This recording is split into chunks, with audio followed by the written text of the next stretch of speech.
கடமையான அனைத்து ஆண்கள் பெண்கள் மீதும் அல்லாஹ் சுப்ஹானஹு வ தஆலா என்றென்றும் உண்டாகுவானாக. புனித ஜும்ஆவுக்காக வேண்டிய அல்லாஹ்வுடைய பதிலை இஅ்திகாஃப் நீங்கள் கூட அமர்ந்திருக்கக்கூடிய அல்லாஹ்வுடைய நல்லடியார்களே, எந்த நேரத்திலேயும் எந்த சந்தர்ப்பத்திலேயும் படைச்சரப்பு அல்லாஹ் பயந்து கொள்மாறு முதலாவதாக எனக்கும் அதற்கு பின்னால் உங்களுக்கும் தக்வாவை கொண்டு நசீகத்தும் செய்து கொண்டேன். அன்புக்குரிய அல்லாஹ்வுடைய நல்லடியார்களே, ரப்புல் இஸ்ஸத் அல்லாஹ் சுப்ஹானஹு வ தஆலா அடியார்கள் எப்பெல்லாம் பாவங்கள் செஞ்சு கொண்டிருப்பாங்களோ அப்பெல்லாம் அந்த அடியார்களுக்கு சந்தர்ப்பங்களை வழங்கி நன்மை செய்யக்கூடிய தௌஃபீக்களை கொடுத்து அந்த அடியார்களுடைய பாவங்களை மன்னிக்கக்கூடியவனாக இருக்கிறான் என்பதில் எந்த சந்தேகம் இல்லை. அல்லாஹ்வுடைய இரக்கத்துக்கு ஒரு முடிவு, அது ரொம்ப விசாலமான, அது இல்லை. அல்லாஹ்வுடைய இரக்கத்தை எங்களில் யாராலையும் சொல்லி முடிக்க முடியாது. அந்த இரக்கத்தினுடைய வெளிப்பாடு தான் ரப்புல் இஸ்ஸத் அல்லாஹ் அடிக்கடி அவனோட தொடர்பாகக்கூடிய சந்தர்ப்பங்களை தான், அடிக்கடி நோன்பு பிடிக்கக்கூடிய சந்தர்ப்பங்கள், அடிக்கடி மஸ்ஜிதோட தொடர்பாக இருக்கக்கூடிய சந்தர்ப்பங்கள், அடிக்கடி தொழுகை, அடிக்கடி குர்ஆன் திலாவத், அடிக்கடி இஸ்திக்ஃபார் இருக்கக்கூடிய சந்தர்ப்பங்கள் அல்லாஹ் தந்து கொண்டே இருக்கிறது. அடியார்களோட அல்லாஹ் வச்சிருக்கக்கூடிய இரக்கத்தினுடைய ஒரு வெளிப்பாடு. இந்த சந்தர்ப்பங்கள் எல்லாத்தையும் ரப்புல் இஸ்ஸத் அல்லாஹ் வழங்கி எங்களோட நடுவேகளை மாற்றுறான், எங்களோட குணங்களை மாற்றுறான், எங்களோட உள்ளத்தை பரிசுத்தப்படுத்துறான், எங்களோட பாவங்களை மன்னிக்கிறான். அன்புக்குரிய அல்லாஹ்வுடைய நல்லடியார்களே, எங்கள் எல்லாருக்கும் தெரிஞ்ச ஒரு விடயம் தான் ரப்புல் இஸ்ஸத் அல்லாஹ் ரமதானை பற்றி குர்ஆன்ல சொல்லக்கூடிய நேரத்தில் சொல்றார், ரமதான் என்பது, நோன்பு என்பது கடமையாக்கப்பட்டிருக்கிறது உங்களுக்கு மட்டும் இல்லை, உங்களுக்கு முன் சென்ற சமுதாயத்தினர்களுக்கும் நாங்கள் நோன்பை கடமையாக்கினோம். ஏன்? லஅல்லக்கும் தத்தகூன், நீங்கள் ஒவ்வொருத்தரும் தக்வாதாரிகளாக மாறணும் என்றதுக்காக. எனவே அன்புக்குரிய அல்லாஹ்வுடைய நல்லடியார்களே, இன்றைக்கு ஒவ்வொரு அடியார்களும் தக்வா என்ன நினைச்சு கொண்டிருக்கிறார். நாம் ஒன்றை நினைக்கிறோம், இது சரிதான், ஆனால் அது மட்டும்தான் தக்வா என்றது. தக்வா என்றால் என்ன? வாங்க சொன்னா மஸ்ஜிதுக்கு வரும், அல்லாஹ்வுக்கு பயப்படும், இது தக்வா. தனிமையில் அல்லாஹ்வை பயப்படுவோம், இது தக்வா. இப்படி எங்களுக்கு தெரிஞ்ச சில தக்வாக்கள் இருக்கு, இது தக்வா தான், எந்த சந்தேகம். ஆனால் ரப்புல் இஸ்ஸத் அல்லாஹ் சுப்ஹானஹு வ தஆலா அல்லாஹ்வுடைய பயம், தக்வா என்றத வெறுமனே தொழுவத்தோட, வெறுமனே குர்ஆன் ஓதுறதோட, வெறுமனே நோன்பு பிடிக்கிறதோட, வெறுமனே இரவுல நின்று வணங்குறதோட அல்லாஹ் முடிக்கல. அந்த தக்வாவை அல்லாஹ் விசாலப்படுத்தியிருக்கிறார். அந்த தக்வாவுக்கு அல்லாஹ் இன்னும் அடையாளங்களை வச்சிருக்கிறார். ரப்புல் இஸ்ஸத் அல்லாஹ் சுப்ஹானஹு வ தஆலா குர்ஆன்ல கூறுகிறான், வஸாரிஉ, விரைந்து வாருங்கள், இலா மஃபிரத்தின் மின் ரப்பிக்கும், உங்களுடைய அல்லாஹ்வின் பாவ மன்னிப்பின் பக்கம், வஜன்னா, அந்த ரப்புல் இஸ்ஸத் அல்லாஹ்வுடைய சொர்க்கத்தின் பக்கம். அது எப்படியாப்பட்டது? அர்துஹஸ் ஸமாவாத்து வல் அர்த், அந்த சொர்க்கத்தினுடைய அகலம் வானம் பூமியை விட விசாலமானது. அந்த சொர்க்கத்தை அல்லாஹ் யாருக்கு தயார் செஞ்சு வச்சிருக்கிறான்? உஇத்தத் லில் முத்தகீன், தக்வாதாரிகளுக்கு இந்த சொர்க்கத்தை தயார் செஞ்சு. எப்படி அல்லாஹ் ஒரு இடத்துல உஇத்தத் லில் காஃபிரீன், நரகத்தை, அல்லாஹ்வை மறுக்கக்கூடிய மக்களுக்கு நரகத்தை தயார் செஞ்சு வச்சிருக்கிறான் என்று சொல்றானோ, இதே மாதிரி அல்லாஹ் சொர்க்கத்தை தக்வாதாரிகளுக்கு அல்லாஹ் தயார் செஞ்சு வச்சிருக்கிறான் என்று சொல்லி ரப்புல் இஸ்ஸத் அல்லாஹ் சொல்றான். ஆக அன்புக்குரிய அல்லாஹ்வுடைய நல்லடியார்களே, இப்படி அல்லாஹ் சொல்லிட்டு இந்த ஆயத்தை அல்லாஹ் முடிக்கிறது. அல்லாஹ் சொல்றான், அந்த தக்வாதாரிகள் என்று சொன்ன யாரு? அல்லதீன யுன்ஃபிகூன ஃபிஸ் ஸர்ராஇ வத்-தர்ரா, அல்லாஹ்வை பயப்படுறதா அப்படின்ற அதனுடைய அடையாளம் என்னது? அல்லாஹ்வை பயப்படக்கூடிய மக்கள் எப்படி இருப்பாங்க? அவங்களுக்கு கஷ்டமான நிலைமை இருந்தாலும் அல்லாஹ்வுக்காக வேண்டி செலவழிப்பாங்க. நல்ல வசதியோடு இருக்கிற நேரத்திலும் அல்லாஹ்வுக்காக வேண்டி செலவழிப்பாங்க. இந்த தன்மை யார்கிட்ட இருக்கிறதோ அல்லாஹ் சொல்றான், இவர்கள் தக்வாதார். இன்றைக்கு கல்வியில ஒன்றுதான் இருக்குது, இன்னொன்று சல்லி இருக்கிற நேரத்தில் செலவழிக்கிற பழக்கம் எங்களை எல்லாத்திலையும். இன்னொன்றும் வேணும், அது என்ன தெரியுமா? எங்களோட கையில இல்லை, இந்த நேரத்தை செலவழிக்கணும். நிகழ்ச்சியில எது இருக்குதோ அதை கொடுக்கும். சுப்ஹானல்லாஹ், இதுக்கு அல்லாஹ் பல கூலிகளை வச்சிருக்கிறான். இந்த மாதிரியான கட்டங்கள்ல செலவழிக்கக்கூடிய நேரத்துல எங்களுக்கு அல்லாஹ் உதவி செய்யும். அப்படிதான் ஒரு மனிதன் கஷ்டத்தோடு இருக்கக்கூடிய நிலைமையில நீ ஓண்ட கஷ்டத்தை பார்க்காம நீ அந்த மனிதனுடைய கஷ்டத்துக்காக வேண்டி செலவழிப்பாய் என்று சொன்னா உனக்கு செலவழிக்கிறதுக்கு அல்லாஹ் தயாராக இருக்கு, உனக்கு தாரத்துக்கு அல்லாஹ் தயாராக இருக்கு. ஆக அன்புக்குரிய அல்லாஹ்வுடைய நல்லடியார்களே, இந்த ரமதான்ல பேசப்படக்கூடிய ஆக முக்கியமான ஒரு விடயம் தான் என்ன தெரியுமா? சதகா. ஏன் தெரியுமா? எல்லா காலத்திலையும் சதகா கொடுக்கிறது ஒரு சிறந்த அமல். ஆனா ஹஜ்ரத் ஸல்லல்லாஹு அலைஹி வஸல்லம் நபியோட மாதிரி சதகா கொடுத்தவங்க யாரும் இல்ல. நபியோட தன்மைகள் ஒரு தன்மைதான் என்ன தெரியுமா? ஹஜ்ரத் ரசூலுல்லாஹ் ரமதானுடைய காலம் இங்கு வந்தா ஏழைய நாட்கள்ல சதகா செய்யறதை விடையும் விசேஷமாக சதகா செய்வாங்க. எந்த அளவுக்கு? மினரீஹில் முர்சலா, வேகமாக வீசக்கூடிய காத்தை விட ஹஜ்ரத் ஸல்லல்லாஹு அலைஹி வஸல்லம் ரமதானுடைய மாதத்துல சதகா செஞ்சாங்க. அப்ப சதகா தக்வாவினுடைய ஒரு அடையாளம். அன்புக்குரிய அல்லாஹ்வுடைய நல்லடியார்களே, இந்த சதகாவை நாங்க நல்ல இடத்துக்கு செலவழிக்க வேண்டும். அது செலவழிச்சு முடிக்கிறதுக்கு பின்னால எந்த எதிர்பார்ப்பும் இல்லாம அல்லாஹ்வுக்காக வேண்டி மட்டும்தான் செஞ்சேன்றதுமே. அதனால அன்புக்குரிய அல்லாஹ்வுடைய நல்லடியார்களே, சில விடயங்களை சும்மா லேசா சொல்லிட்டு போறேன், பேசுறதுக்கு அவ்வளவு நேரம் இல்லை. அப்ப சதகாவை நீங்க எங்க செலவழிக்க நினைப்பீங்க? உங்களோட சதகா எங்க ரோசனை மலிக்குமோ அங்கதான் செலவழிக்க நினைப்பீங்க. நீங்க கடைக்கு போயிட்டு ஒரு தஸ்பீஹ வாங்குறீங்க, ஜிக்ர் செய்யற தஸ்பீஹ வாங்குறீங்க. அந்த தஸ்பீஹ கொண்டு போயிட்டு ரோட்ல இருக்கிற பள்ளிக்கே வராத ஒருத்தர் கையில கொடுப்பீங்க, சதகால நன்மைதான். ஆனா அந்த தஸ்பீஹ கொண்டு போயிட்டு ரோட்ல பள்ளிக்கே வராத ஒருத்தர் கையில கொடுக்க மாட்டீங்க. இந்த தஸ்பீஹ நான் எந்த எண்ணத்தோட வாங்கினேனோ அந்த எண்ணம் நிறைவேறாது. அவர் மஸ்ஜிதுக்கு வரமாட்டார், அவர் ஜிக்ர் செய்ய மாட்டார். அவ இவருக்கு அந்த தஸ்பீஹ கொடுக்கறதால என்ன புரோசனம்? சதகா புரோஜனம் அளிக்கும். அன்புக்குரிய அல்லாஹ்வுடைய நல்லடியார்களே, சதகா புரோஜனம் அளிக்கப்படக்கூடிய இடங்களிலே ஆக பெரிய இடம் தான் அல்லாஹ்வுடைய மாளிகை. அல்லாஹ்வுடைய மாளிகை, எந்த சந்தேகம்? நாங்க என்ன சதகா ஒரு நல்ல இடத்துக்கு செலவழிக்கணும், ஏக சதக்கா ஒரு நல்ல மனிதருக்கு போகணும் என்று நினைக்கிறீங்க, எந்த பயனும் இல்லாம நீங்க செலவழிக்கக்கூடிய ஒரு இடம் அல்லாஹ்வுடைய மஸ்ஜித். எவ்வளவு வேணுமோ அவ்வளவு செலவழிங்க, அல்லாஹ் அதுல குறை வைக்கிறதே. ரப்பல் இஸ்ஸத் அல்லாஹ் எப்படிப்பட்டவர்? ஸல்லல்லாஹு அலைஹி வஸல்லம் சொன்னாங்க, நீங்க அல்லாஹ்வுடைய மாளிகைக்காக வேண்டி, அல்லாஹ்வுடைய மாளிகைக்காக வேண்டி ஒரு குருவி கூடு அளவுக்கு செலவழிங்க. குருவி கூடு எவ்வளவு? 1000 ரூபாய் கொடுத்தோம். இப்ப நீங்க அல்லாஹ்வுடைய மாளிகைக்காக வேண்டி உங்ககிட்ட இருக்கக்கூடிய லோ பட்ஜெட்டை செலவழிக்கிறீங்க. ஸல்லல்லாஹு அலைஹி வஸல்லம் சொன்னாங்க, நீ செலவழிச்சது அல்லாஹ்வுடைய மாளிகைக்காக வேண்டியே. அதனால நீ எவ்வளவு குறைவா செலவழிச்சாலும் உன்ட குறைவை நான் பார்க்கறது இல்லை, நீ செலவழிச்சாய் அதை நான் பார்க்கிறேன். இதுக்காக வேண்டி ஸல்லல்லாஹு அலைஹி வஸல்லம் பனல்லாஹு லஹு பைத்தன் ஃபில் ஜன்னah, சொர்க்கத்துல ஒரு மாளிகை இருக்கு. நீ குருவி கூடுற அளவுக்கு தான் செலவழிச்ச, ஆனா செலவழிச்சது அல்லாஹ்வுடைய மாளிகைக்கு. அதனால் அல்லாஹ் சொர்க்கத்துல உனக்கு ஒரு மாளிகையை கட்டுறான். இதுதான் எங்கள் சதகாக்கள் நல்ல இடங்களுக்கு செலவழிக்கப்படக்கூடியதுல புரோசனம். அதிலே முக்கியமான விடயம், ரமதானுடைய காலங்கள் வந்தா உங்களுக்கு தெரியும், அந்த பள்ளியில இருக்கக்கூடிய முஅஸ்ஸின்கள், இமாம்மார்கள், பள்ளியில வேலை செய்யக்கூடிய மற்ற மக்களுக்கு எல்லாம் எங்களையால முடிஞ்ச ஒரு ஹதியாவை செய்வோம். அன்புக்குரிய அல்லாஹ்வுடைய நல்லடியார்களே, பயப்படாம நல்லெண்ணம் வச்சு செய்யும். இந்த மஸ்ஜிதுக்கு செல்லலாம், எந்த மஸ்ஜித்ல பொதுவான ஒரு கருத்து என்னது? ஸல்லல்லாஹு அலைஹி வஸல்லம் சொன்னாங்க, உங்கள சிறந்தவர்கள் யார்? கைருக்கும், உங்களே சிறந்தவர்கள் மன் தஅல்லமல் குர்ஆன வ அல்லம, குர்ஆனை கற்று அந்த குர்ஆனை அடுத்தவங்களுக்கு கற்றுக் கொடுக்கக்கூடிய. அன்புக்குரிய அல்லாஹ்வுடைய நல்லடியார்களே, இன்றைக்கு எனக்கு ஒரு பள்ளியில வேலை இல்லைன்னு சொன்னா நான் சும்மைக்க போறது இல்லை. நான் வெளியே போயிட்டு ஏதாவது எனக்கு ஒரு வேலையை செஞ்சு அந்த நாள் அந்தியாவதுக்குள்ள சாத்தின சல்லியை கொண்டு வர பார்ப்பேன். இதே மாதிரி ஒவ்வொரு மஸ்ஜித் இருக்கக்கூடிய உலமாக்களை நினைச்சு அந்த உலமாக்கள் எல்லாம் அந்த மஸ்ஜிதை விட்டு வெளியே போயிட்டுட்டாங்கன்னு சொன்னா எங்களோட மஸ்ஜித் ஹாலாத் எப்படி? ஒரு நாளைக்கு பள்ளி ஹஜ்ரத் லீவ் கேட்டா டெஸ்ட் மார்க்கல்ட சப்ஜெக்ட் என்ன? ஏ யோசிக்கிறேன், ஹஜ்ரத் இல்லாட்டி தொழுவிக்கிறதுக்கு யார் இல்லை.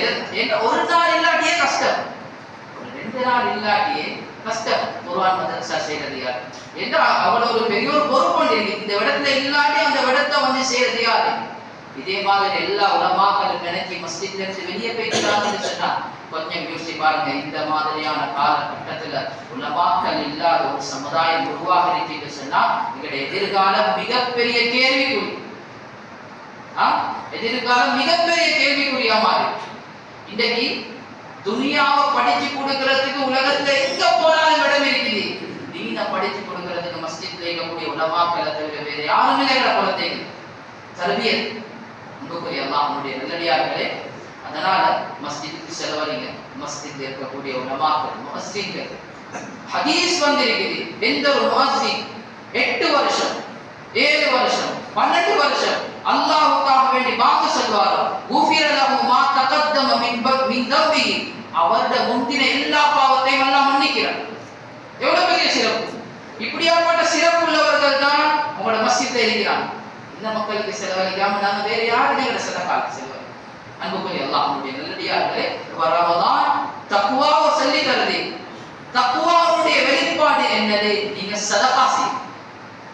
இரண்டாவது ரப்பல் இஸ்ஸத் அல்லாஹ் சொல்றான், வல் காதிபீனல் கைத், கோபத்தை அடக்கணும். தக்வாவுடைய அடையாளத்துல ஒன்று என்ன தெரியுமா? கோபத்தை அடக்குறது. கோபத்தை அடக்கணும். ரமலான் வந்தா இவ்வளவு காலமா பள்ளிக்கு வராதவனும் பள்ளிக்கு வரும், இவ்வளவு காலமா குர்ஆனை தொடாதவனும் குர்ஆனை தொடுறார். இது ஒவ்வொரு வருஷமும் நடக்குதுதான். ஆனா ஒருத்தர் 30 வருஷம் நோம்பு பிடிச்சிருக்கிறார், 15 வருஷம் ஒவ்வொரு மாதமும் ஃபுல் நோம்பு பிடிச்சிருக்கிறார். ஆனா இவர்கிட்ட இன்னமும் அதே சூடு அதே கோபம் அப்படியே இருக்கு. இவர் வீட்டுக்கு போன அதே சல்பலின்னு பாய், கடைக்கு போன அங்கேயும் வேலை செய்யற ஆட்களுக்கு ஏசு, இவர்கிட்ட வேலையே இதுதான். அப்ப நீங்க 10 வருஷம் 15 வருஷம் 30 வருஷம் ரமலானுடைய நோம்பு பிடிச்சி என்ன புரோசனம் பண்ணீங்க? உங்களோட கோபத்தையே உங்களுக்கு அடக்க தெரியல. உல்லாசம்தான் தக்குவா. ரமலான் படிச்சு தருது. அந்த தக்குவாவுடைய அடையாளம் உங்களோட கோபத்தை அடக்க உங்களுக்கு தெரிஞ்சது. ஏதா தெரியாது. பாப்பா சூடாவினா என்ன செய்யணும் என்று பிள்ளைக்கு தெரியும், மகனுக்கு தெரியும். கொண்டாடி சூடாவினா அவளை எப்படி கூலாகணும் என்று சொல்லி மாப்பிள்ளைக்கு தெரியும். பிள்ளைகள் சூடாவினா அந்த பிள்ளை எப்படி சேவ் பண்ணணும் என்று தெரியுது. நான் சூடாவினா ஏட கோபத்தை எப்படி அடக்கிறது என்றது தெரியும். என்னுடைய அடியானே, உனக்கு கோபம் வர நேரத்தெல்லாம் அந்த கோபத்தை அடக்கணுமா? நீ என்னைய கொஞ்சம் நினைச்சுப்பார், என்னைய நினைச்சுப்பார். என்னைய நினை. உனக்கு கோபம் வர நேரத்தில், உனக்கு கோபம் வர நேரத்தில் நீ என்னென்னலாம் செய்யலாம்? கொண்டாடி கேசிராய், அடிக்கிறாய், பாப்பா கேசிராய், அம்மா கேசிராய், பிள்ளைகளோடு கேசிராய், வேலை செய்ய எல்லாத்தையும் பேசுறாய், உன்னை கையில இருக்கிற எல்லாத்தையும் போட்டு உடைக்கிற, இதெல்லாத்தையும் செய்யறாய்.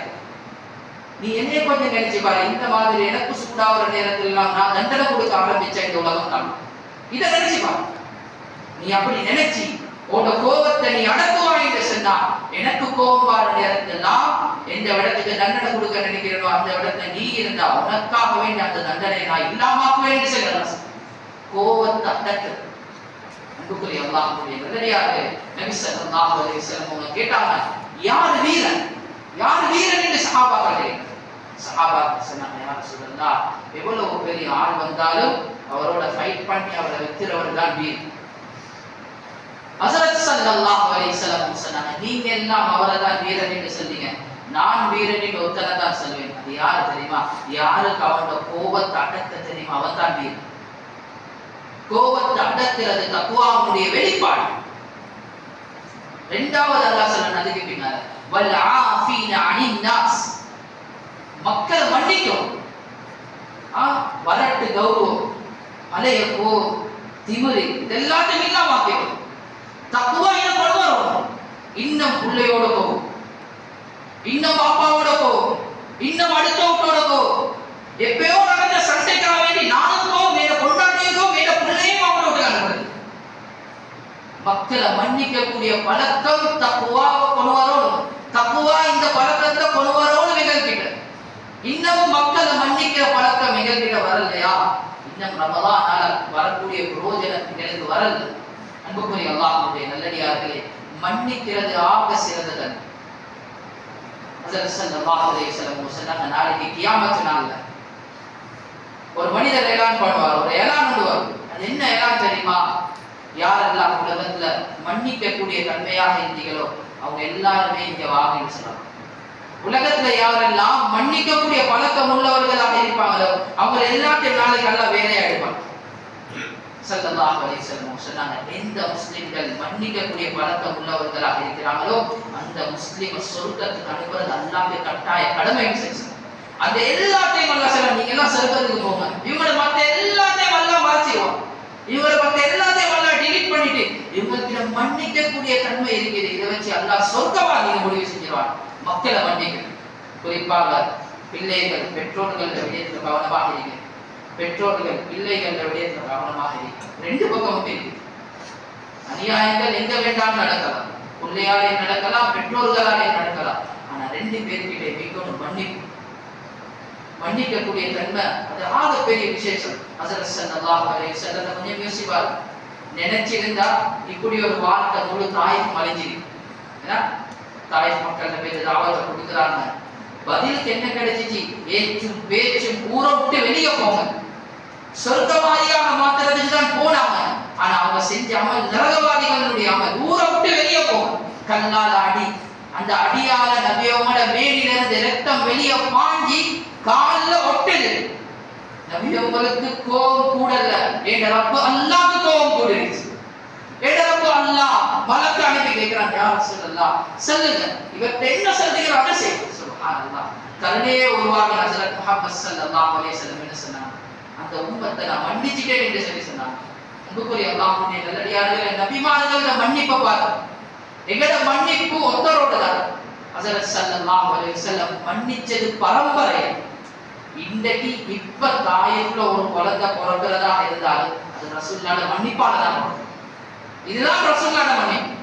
மன்னிப்பு பரம்பரையை மன்னிச்சாங்க. இன்றைக்கு எங்கட வாப்பா குடிச்ச சண்டைய இன்னமும் பேரன் பாதுகாத்துவார்கள். இன்னமும் அந்த குடும்பத்தோட வெட்டி தான் வாழ்றாங்க. இன்னமும் சேர்றது.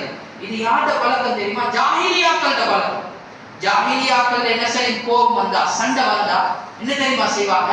அவங்களோ எப்படி சரி கொல்ல பார்ப்பாங்க. இவங்களுக்கு அந்த சந்தர்ப்பம் கிடைக்கலையா, இவங்க மௌத்தா போற நேரத்தில் ஒரு வசியத்தை எழுதிட்டு போயிடுவாங்க. இவங்களோட சண்டை பிடிச்சிருக்கிறேன், நான் சந்தர்ப்பம் எதிர்பார்த்தேன், எனக்கு கிடைக்கல, அதனால என் பிள்ளைகளோட ஆசையை நிறைவேற்றி வைக்கணும். அவங்களோட சண்டை பிடிக்கணும், அவங்களோட தலையை வெட்டணும், அந்த மண்டபத்துல மதுவை குடிக்கணும். இது ஜாஹிலியாக்களோட பழக்கம். இன்னமும் எங்கள்கிட்ட இருக்கு. பாப்பா பிடிச்ச சண்டை, நானா பிடிச்ச சண்டை, அதுக்காக முழு குடும்பத்தோட பேசாம எங்கே நீ தக்குவா? தக்குவா என்றது வெறுமனே நெத்தி கருத்த சுஜூத் செய்யறதுல மட்டும் இல்ல சகோதரர்களே. உங்களோட கோபத்தை அடக்கிறதுல, நல்ல விடயங்களுக்கு செலவழிக்கிறதுல, மன்னிக்கிறது. மன்னிக்கணும். புத்தம் செஞ்சாதானே மன்னிப்பு வரும். இல்லாத அவர் செஞ்ச எவ்வளவு பெரிய பிள்ளை, அந்த பிள்ளைய மன்னிக்கலாம். அப்படி நீங்க நினைக்க வேணாம், நீங்க முடிவு செய்ய வேணாம். எவ்வளவு பெரிய பிள்ளை செஞ்சாலும் மன்னிங்க அப்பா. மன்னிக்கக்கூடிய தன்மையை பண்ணுவாங்க. இதே மாதிரி அல்ல எங்களை மன்னிக்காம விட்டா எங்களோட வாழ்க்கை எவ்வளவு கஷ்டமாகும். அவன் தார நியமத்துகள் ஒவ்வொன்றையும் அனுபவிச்சுட்டு எவ்வளவு பாவம் செய்யணும், எவ்வளவு அநியாயம் செய்யணும். இதெல்லாத்தையும் நல்லா பார்த்துட்டு சும்மா தானே இருக்கிறான். நாங்க எப்பெல்லாம் தௌபா செய்யறோம் அப்பெல்லாம் நல்லா மன்னிச்சு கொண்டு தானே இருக்கிறோம். அதனால நாங்கள் மன்னிப்போம், மன்னிக்கக்கூடிய பழக்கத்தை கொண்டு வருவோம். இது தக்வாவுடைய அடையாளம். அடுத்தது ரப்பல் இஸ்ஸத் அல்லாஹ் சொல்றான், தக்வாதாரிகளுடைய அடையாளம் வல்லதீன இதா ஃபஅலு ஃபாஹிஷா அவ் ஸலமு அன்ஃபுஸஹும் ஸக்கருல்லாஹ் ஃபஸ்தக்ஃபரு லிதுனூபிஹிம். இது அல்லாஹ் சொல்றான், தக்வாதாரிகள் என்றவர்கள் பாவமே செய்யாதவர்கள் என்று அல்லாஹ் சொல்றான். தக்வாதாரிகளுக்கு இருக்கிற பழக்கம் என்ன தெரியுமா? ஏதாவது ஒரு மறதியில, ஏதாவது ஒரு ஷைத்தான ஊசலாட்டத்துல அந்த தக்வாதாரிகள் அல்லாஹ்வை பயப்படக்கூடியவர்கள் பாவத்துல ஈடுபட்டுவார்கள் என்று சொன்னா, அந்த பாவத்துல ஈடுபடக்கூடிய நேரத்தில் அல்லாஹ்வுடைய ஞாபகம் வந்தா செஞ்ச பாவத்தை உடனே உருவாகும், உடனே இஸ்திக்ஃபார்ல ஈடுபடுவாங்க. இன்னைக்கு பாவத்தை செஞ்சிட்டு வந்து இஸ்திக்ஃபார் செய்யற பழக்கம் எல்லாம் கிடையாது. ஒரு பாவம் செஞ்சு கொண்டிருக்கிறோம், கோபால சொல்ல போனா நான் நல்ல ஒரு வீடியோட பார்த்து கொண்டிருக்கிறேன், செஞ்சு கொண்டிருக்கிறேன். இப்ப அல்லாஹ் அக்பர் என்று வாக்கு சொல்லப்படுது. இப்ப அல்லாஹ்வுடைய சத்தம் கேட்ட உடனே இப்ப உள்ளத்துல ஒன்று சொல்லுவோம், அல்லாஹ் பார்த்து கொண்டு இருக்கிறான். இல்ல நீ பார்க்கிறத எனக்கு விடணும், இதுதான் தக்குவா. இல்ல இல்ல கடைசியா அப்படி பார்ப்போம். இப்ப பார்த்துட்டு அப்புறம் ரெண்டு இஸ்திக்ஃபார் செய்யும், ரெண்டு துஆ செய்யும். ரப்பல் இஸ்ஸத் அல்லாஹ் சொல்றான், உனக்கு ஏதாவது மறதி வரும், நீ பிழை செய்வாய், பிழை செஞ்சு கொண்டு இங்க போல என்ன நினைவு வரும், அந்த நேரத்தை நீ செய்யறத விடுவா. இதுதான் தக்குவா. இப்படி விட்டுட்டு நீ இஸ்திக்ஃபார் செய். சுப்ஹானல்லாஹ், அந்த இஸ்திக்ஃபார் அல்லாஹ் டிலீட் பண்ணுறான், அப்படி அழிச்சு போடுறான். அல்லாஹ் யார்? சுப்ஹானல்லாஹ். அல்லாஹ் சொல்லுவாங்க யக்ஃபிரு ஸுனூப இல்லல்லாஹ், அல்லாஹ் தவிர பாவத்தை மன்னிக்கிறதுக்கு யாரும் இல்லை. பாவங்கள் செஞ்சா இஸ்திக்ஃபார் செய்யுங்க, அல்லாஹ்வை ஞாபகம் மூட்டுங்க, அல்லாஹ் கிட்ட மன்னிப்பு கேளுங்க. அல்லாஹ்வை தவிர பாவத்தை மன்னிக்கிறதுக்கு யாரும் இல்லை. அல்லாஹ் அடுத்தது சொல்றான் வலம் யுஸிகு அலா மா ஃபஅலு வ ஹும் யஅலமூன். ஒரு பாவத்தை செஞ்சிட்டாங்க, அதுக்கு பின்னாடி இஸ்திக்ஃபார் செஞ்சிட்டாங்க, திருப்பி அந்த பாவத்துக்கு போக மாட்டாங்க. இவர்கள் தான் தக்வாதாரி. ஒவ்வொரு நோக்கலையும் ஒவ்வொரு 27 நீரை வடிச்சு யாருன்னா இதுக்கு பிறகு போவே மாட்டேன், இதுக்கு பிறகு செய்யவே மாட்டேன், எல்லாத்தையும் செய்யுது, எல்லாம் எப்படி எல்லாம் வேணும் அப்படி எல்லாம் கெஞ்சி கதறி ஒரு மாதிரியா ஒரு லெவலுக்கு வந்தாச்சு. எங்களோட மனசுக்கே ஒரு திருப்தி வந்து மாஷா அல்லாஹ் இந்த நீ செஞ்ச கௌபாயிட்டா நல்லா இருந்துச்சு, ஏன்னா தண்ணீர் எல்லாம் வந்துச்சு, கபூல் தான். ஆனா சொல்லிட்டு தான் போறோம், ஆனா இதுக்கு பிறகு செய்யறீங்க, ஆனா வெளியே போடுறோன்னு திரும்பி பழையலாம். இது தக்குவாட அடையாளமே இல்லை. பாவம் செய்றீங்க, நினைவுறது இஸ்திக்ஃபார் செய்யுங்க, திருப்பி அந்த பாவத்தின் பக்கம் போகாது. ஆனால் நமக்குரிய அல்லாஹ்வுடைய நல்லடியார்களே, எங்கட நிலைமைகளை வச்சுட்டான் ஸல்லல்லாஹு அலைஹி வஸல்லம் இந்த துண்டுக்கு ஒரு விளக்கம் சொல்லியிருக்கிறார். செஞ்ச பாவத்துக்கு திருப்பி போனா தக்குவாதாரி இல்லை. ஆனால் ஹஸரத் முஹம்மது ஸல்லல்லாஹு அலைஹி வஸல்லம் சொன்னாங்க, ஒரு மனிதன் ஒரு நாள்ல ஒரு பாவத்தை செய்யறான், ஒரு நாள்ல ஒரு பாவத்தை செய்யறான், அந்த பாவத்தை செஞ்ச உடனே அல்லாஹ் கிட்ட மன்னிப்பு கேட்கிறான், அந்த பாவத்தை செஞ்சு அல்லாஹ் கிட்ட மன்னிப்பு கேட்கிறான்.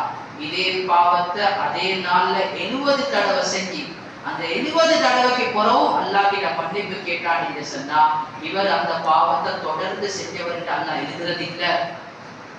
ஒரே நாள்ல ஒரே பாவத்தை 70 தடவை செஞ்சாலும் அந்த 70 தடவைக்கு பின்னாலேயும் நான் இஸ்திக்ஃபார் செஞ்சா, பாவ மன்னிப்பு கேட்டா, அல்லாஹ் எப்படி தெரியுமா எழுதுறதா, இவர் இந்த பாவத்தை தொடர்ந்து செய்யல, இவரோட பாவத்தை நான் மன்னிக்கிறேன்.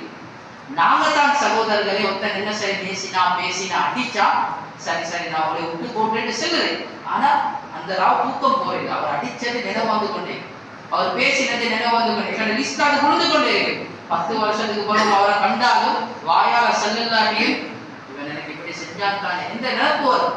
என்னோட ரப்பு அப்படி இல்லை, என்னோட ரப்பு அப்படி இல்லை. பாவம் கொண்டு செய்யறவா, அல்லாஹ் கிட்ட மன்னிப்பு கேட்கிறவா, அல்லாஹ் எப்படி தெரியுமா மன்னிக்கிறேன், இந்த பாவத்தை இவன் செஞ்சதே இல்லை அப்படிதான் மன்னிக்கிறேன். திருப்பி 2வது தடவை அதே பாவத்தை செய்யற நேரத்துல லிஸ்ட்ல எப்படி தெரியுமா எழுதப்படும், இப்பதான் இந்த பாவத்தை ஃபெஸ்டிவ் செய்யறான். இதுதான் அல்லாஹ். அன்புக்குரிய அல்லாஹ்வுடைய நல்லடியார்களே, அல்லாஹ் வாதியை மன்னிக்கிறவன் யாரும் இல்லை. அதனால இந்த தன்மைகளை உருவாக்க நல்ல வாழ்க்கையில மாற்றத்தை கொண்டு வருவான், நல்ல வாழ்க்கையில மாற்றத்தை தரணும். இல்லாட்டி ரமதான் மனிதத்துல வேண்டும், அஹ்லாக்ல மாறணும், இஸ்திக்ஃபார்ல தௌபால மாறணும். அன்புக்குரிய அல்லாஹ்வுடைய நல்லடியார்களே, அல்லாஹ் இரக்கத்தை பாருங்க. ஸல்லல்லாஹு அலைஹி வஸல்லம் சொன்னாங்க, ஒரு அடியான் ஒரு பாவத்தை செய்யறான், அந்த பாவத்தை செஞ்சு முடிச்சதுக்கு பின்னால அல்லாஹ் கிட்ட வந்து கேட்கிறாங்க, அல்லாஹ் இப்படி ஒரு பாவம் செஞ்சுட்டேன், என்னைய மன்னிச்சிருங்க சரி. இந்த விடத்துல எங்கட ரப்பு என்ன தெரியுமா சொல்றான், என்ன சொல்றான், இவன் இந்த பாவத்தை செஞ்சா ஆனா திருப்பி மன்னிப்பு கேட்க வாரானே, நான் இவனை தண்டிப்பேன்னு பயந்துதானே, அதனால இவனை பாவத்தை மன்னிச்சிருக்கேன். திருப்பி போயிடான், கொஞ்ச நாளைக்கு போறோம் அதே பாவத்தை செஞ்சுட்டு வாரான், சொல்றாங்க அல்லாஹ் திருப்பி பாவம் செஞ்சுட்டேன் மன்னிச்சிரு. அப்பயும் அல்லாஹ் சொல்றான், எந்த அடியான் பாவம் செஞ்சாங்க ஆனா திருப்பி ஏன் நினைக்கிற மன்னிப்பு கேட்கிறான், ஏன் மன்னிப்பு கேட்கிறான், நான் இவனை எப்பயாவது தண்டிச்சிருவேன்னு பயத்துல தானே இவனை மன்னிச்சிரு. திருப்பி 3வது தடவை வாரான், 3வது தடவை அல்லாஹ் கிட்ட சொல்றாங்க, அல்லாஹ் இந்த பாவத்தை மன்னிச்சிரு. ரப்புல் இஸ்ஸத் அல்லாஹ் அதே இரக்கத்தோட தான் இருக்கிறான். அல்லாஹ் சொல்றான், கேட்ட அடியான் இந்த பயத்தால தான் திருப்பி வந்து கேட்கிறான், அவனுடைய பாவத்தை மன்னிச்சிரு. அதுக்கு பிறகு அந்த பாவத்தை எழுதுற மலக்குமார்கள் சொல்றான், எழுதி வைங்க, இவன் இந்த பாவத்தை எப்பெல்லாம் செஞ்சுட்டு வந்து எப்பெல்லாம் எனக்கு மன்னிப்பு கேட்கிறானோ அப்பெல்லாம் நான் இவனை மன்னிச்சேன்டே இருக்கிறேன். 3 டீப்போட அல்லாஹ் முடிவே கொடுத்துறான், இவன் திருப்பி வந்து இஸ்திக்பார் செய்ய போகிறதெல்லாம் இவன்ட பாவத்தை நான் மன்னிச்சிட்டேன் என்று எழுதினேன்னு சொல்லி அல்லாஹ் சொல்றான். சஹீஹான ஹதீஸ். எனவே அன்புக்குரிய அல்லாஹ்வுடைய நல்லடியார்களே, வாழ்க்கையில மாற்றத்தை கொண்டு வரணும், வாழ்க்கையில மாற்றத்தை கொண்டு வரணும். தொழுகையாளியாகவே மட்டும் மாறினா போதாது, நல்ல நல்ல குணங்கள் உள்ளவர்களாக மாறணும், அஹ்லாக் உள்ளவர்களாக மாறணும், பாவம் மன்னிப்பு கேட்கக்கூடியவர்களாக மாறணும். அல்லாஹ் சுப்ஹானஹு வ தஆலா நோம்பின் மூலமாக எந்த தக்வாவை எதிர்பார்க்கிறானோ அந்த அந்த தக்வா உள்ளவர்களாக நம் அனைவர்களையும் மாற்றி அருள்வாயாக. எங்களுடைய எல்லா பாவத்தையும் மன்னித்திருவாயாக யா அல்லாஹ். நம்ம பாவங்கள் செஞ்ச பாவிகளுக்கு நீயோ அந்த பாவத்தை மன்னிக்கக்கூடிய கிருபை உள்ளவனாக இருக்கிறாய் யா அல்லாஹ். முழுதாக தௌபா செய்யணும் எங்கள் எல்லா பாவத்தையும் மன்னிச்சிரியா அல்லாஹ். எங்களை பெற்றோர்கள பாவத்தை மன்னிச்சிரியா அல்லாஹ். அந்த ஸ்ரீதேவிகளை கபூல் செஞ்சு பொருந்திக்கோ யா அல்லாஹ். ஒரு உலகத்தில் இருக்கக்கூடிய முஸ்லிமான ஆண்கள் பெண்கள் அனைவர்களுடைய பாவங்களை மன்னிச்சிரியா அல்லாஹ். அவர்களுடைய வாழ்க்கையில வரக்க செஞ்சிரியா அல்லாஹ். யார் யாருக்கு என்ன பிரச்சனைகள், என்ன கஷ்டங்கள், என்ன நிலைமைகள் இருக்கிறதோ அந்த எல்லா பிரச்சனைகளையும் கஷ்டங்களையும் நிலைமைகளையும் அவசரமாக சீராக்கி கொடுத்திருவாயாக யா அல்லாஹ். ஆமீன் ஆமீன். அல்ஹம்துலில்லாஹி ரப்பில் ஆலமீன். அல்ஹம்துலில்லாஹி ரப்பில் ஆலமீன். والصلاة والسلام على سيدنا محمد وعلى آله وصحبه أجمعين.